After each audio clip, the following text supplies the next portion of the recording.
getting good grades, working 3 jobs were a waste for me.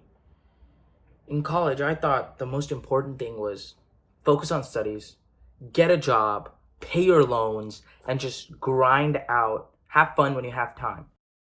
3 things I did was party, study, work. That's it. And then later I realized I did it all wrong. The reason I'm saying it was a waste for me and I was doing it all wrong was because I realized something.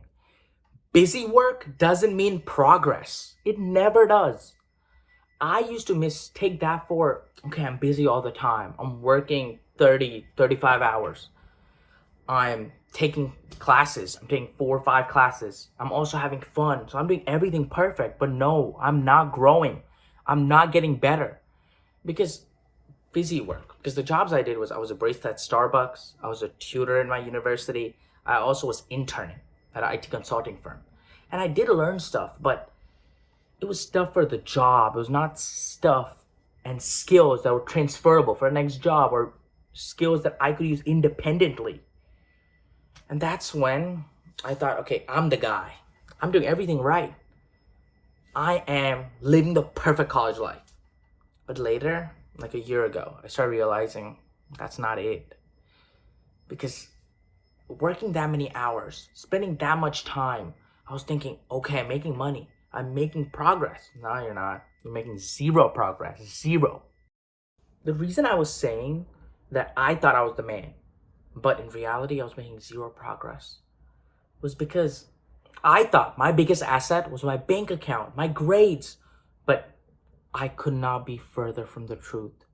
My biggest asset was myself that I couldn't see. If you grow yourself, you'll never be broke. You'll never have a hard time because you'll have skills to always make more money, always have skills to grow. And I didn't have that because I thought my bank account was my biggest asset. No, my grades are my biggest asset. That was so fucking wrong. Because in college, you have so many opportunities to learn. And I think one of the biggest things I wish I did was just commit. Because I started podcasting, but I thought, okay, first of all, there's a lot of shit that happened to me trying to start a podcast, but I thought, okay, I have work, I want to party with my friends too.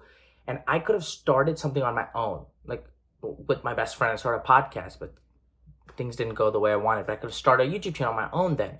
I could have started a podcast on my own.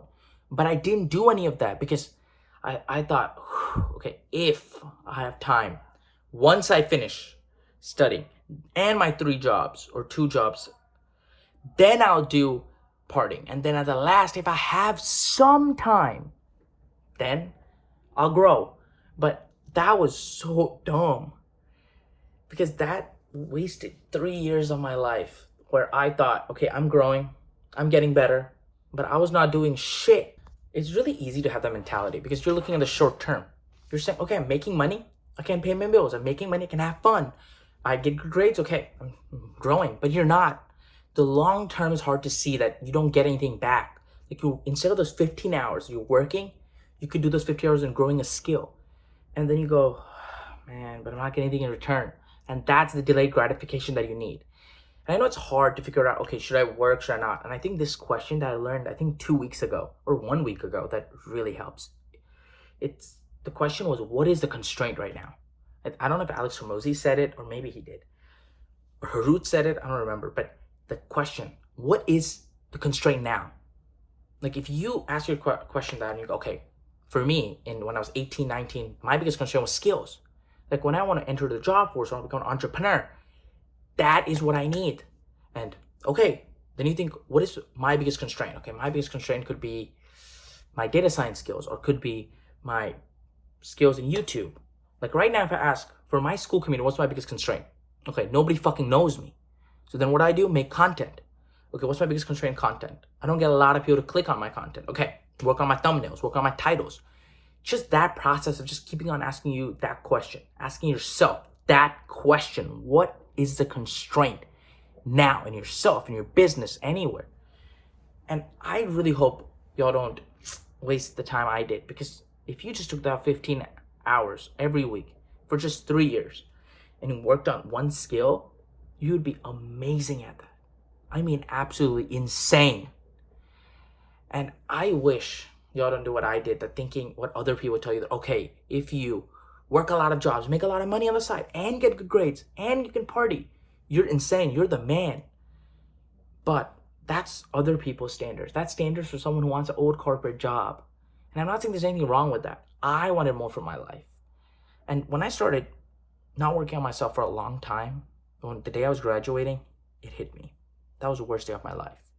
In paper, people thought I would be the happiest. I graduated at 20. I graduated on my birthday. Graduated with the highest GPA in the college, in the math college or whatever. And it was the saddest day of my life because I thought the other people's measurement of success was mine. And it wasn't.